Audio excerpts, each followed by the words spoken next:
Welcome to Dangerous Shit That'll Kill You Dead. It's your boy, Emmett Whitaker. Today, we explore 36 most dangerous things in Australia that'll most likely kill you. In his travels, Uncle Bobby made friends with the native aboriginals of Australia. They said, "Uncle Bobby, you want to live here in Australia? Here's a BuzzFeed-style list of the top 36 things you gotta avoid to stay alive, boy." And so, he passed this list on to me when I was young. So as they say in Australia, we ain't here to fuck spiders, so here's some shit to avoid. At the top of the list, one of the most venomous snakes in the world, brown snakes. These guys will go out of their way to ruin your shit. If that ain't bad enough, there's a bigger version, king brown snakes. Red-bellied black snakes, yellow-bellied black snakes, tiger snakes, inland taipan, copperhead snakes, death adders. You know when you're playing a game and you got all the cheats on and you whip up the biggest baddest shit you can just for kicks? I think God must have pulled that shit.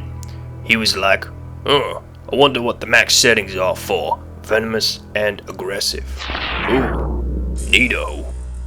I'll just put these over here. Next up, funnel webs. Also extremely venomous and aggressive. All 40 species of them. Not unlike the brown snakes, these guys will also chase you down. We got redbacks. Venomous, timid, and they spread like wildfire. These guys are actually known for killing brown snakes. Mouse spiders, same venom as the funnel webs. Bright red fangs. Trapdoor spiders. Oh, what's that? You wanna go for a walk outside? Don't walk over there or there. They're like landmines. Whitetail spiders got some of that flesh-eating bacteria, apparently. These guys hunt other spiders, so they frequently wander around everywhere. From personal experience, these guys run goddamn fast. Tarantulas? Check. Huntsmen? Now these guys ain't venomous, but they're fucking huge. Bigger than Kim Kardashian's buttery butt, and twice as furry. Fall out of your curtains. They crawl across your windshield when you get in your car and you're going to drive. They're just about goddamn everywhere.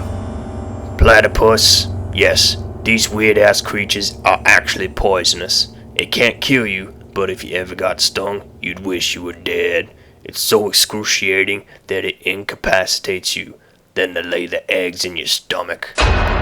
Dingoes, they eat babies, so if you're a baby, don't go to Australia.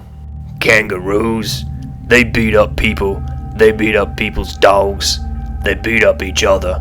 All they know is fighting.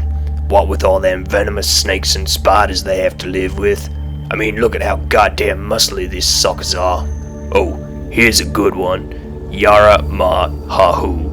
These big red guys hide in trees. When you get too close, they jump out, they suck your blood, and then they eat you whole.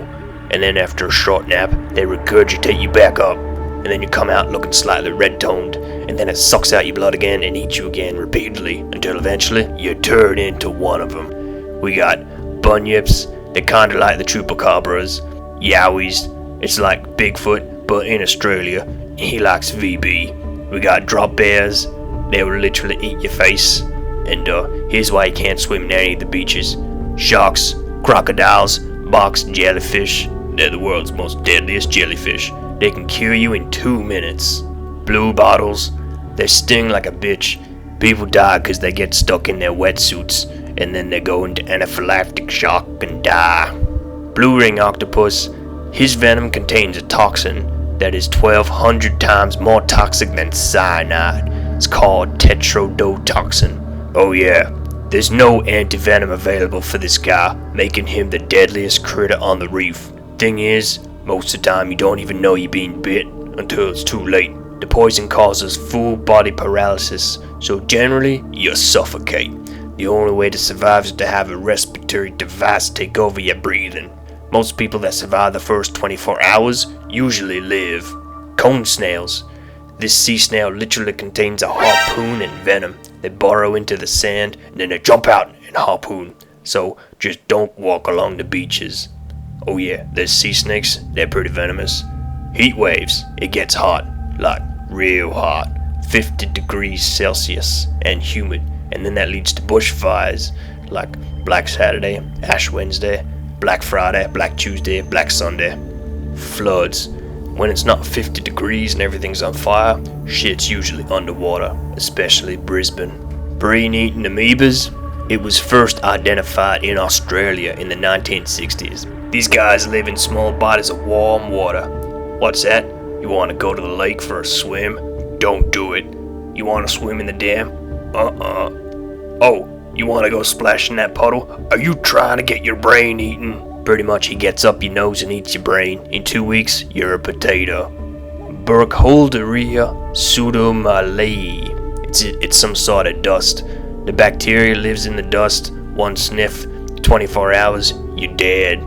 Like some kind of really bad fart. This ain't good if there's a dust storm coming, which there usually is. Being a tourist is another big one that'll kill you. I mean, not the tourist itself, but you heard Ivan Milat? Yeah, he used to pick up tourists and kill them. Martin Bryan, he killed 35 people in Port Arthur, tourist hotspot. Bradley John Murdoch, you ever seen Wolf Creek? Basically this guy. What if you just want to come over and start a business? Don't get scammed by Christopher Skase.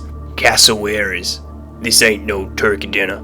This guy's a small flightless bird with claws like a velociraptor and acts like a rage zombie from 28 days later. He actually has kills under his belt. Paralysis tick. If it bites you, you might get paralyzed. You might even go into anaphylactic shock. It can even make you become allergic to red meat. So then you die in the middle of your favorite steak from allergic reaction. And so, that's why you shouldn't visit Australia. It's 50 degrees, everything's on fire. If it's not on fire, it's aggressive and full of venom. If it doesn't kill you, it's gonna try and incapacitate you with excruciating pain. I mean, Uncle Bobby survived, so it's not all that bad. Anyway, thanks for listening. It's your boy, Emmett. Like and subscribe. Peace.